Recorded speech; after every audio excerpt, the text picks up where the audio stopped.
ارشاد نبوی ہے من بکا من خشیت اللہ، کہ جو اللہ کے خوف سے رو پڑا حرم اللہ علیہ النار، اللہ تبارک و تعالی اس پر جہنم کی آگ کو حرام فرما دیتے ہیں۔ جہنم کی آگ کو دنیا کی آگ کی طرح نہ سمجھنا۔ جہنم کی آگ دنیا کی آگ سے 70 گنا زیادہ سخت اور گرم ہے۔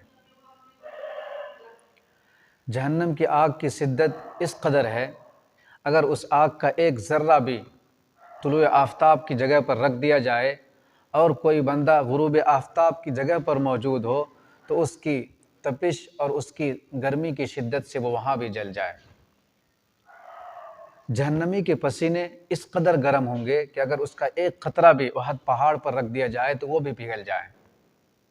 اسی لیے حدیث پاک میں فرمایا گیا نارکم ھذہ احد وسبعون جزءا من نار جہنم، کہ تمہاری دنیا کی یہ آگ جہنم کی آگ کے حصوں میں سے 71واں حصہ بنتی ہے۔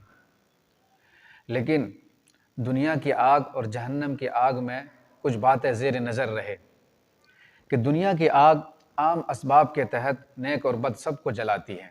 اللہ رب العزت کے پیغمبر جرجس علیہ السلام کو آگ نے جلا دیا تھا۔ حضرت موسیٰ علیہ السلام کی زبان کو دنیا کی آگ نے جلا دیا تھا۔ اگر نیک عورت روٹی پکا رہی ہو اور اگر اس کا ہاتھ غلطی سے آگ کی جگہ پر پڑ جائے تو وہ بھی جل جائے گا۔ لیکن جہنم کی آگ فقط گنہگاروں، مجرموں اور خطا کاروں کے لیے بنائی گئی ہے۔ متقی اور نیک لوگوں کو جہنم کی آگ کچھ نہیں کہہ سکے گی۔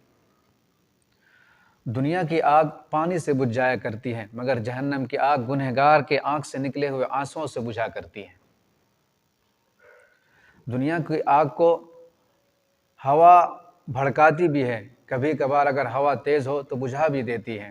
اسی لیے جب مومن پل صراط پر سے گزریں گے تو جہنم کہے گی اسری یا مومن، اے مومن جلدی کر، فإن نورک اطفاء ناری، کہ تیرے ایمان کے نور نے میری آگ کو بجھا دیا۔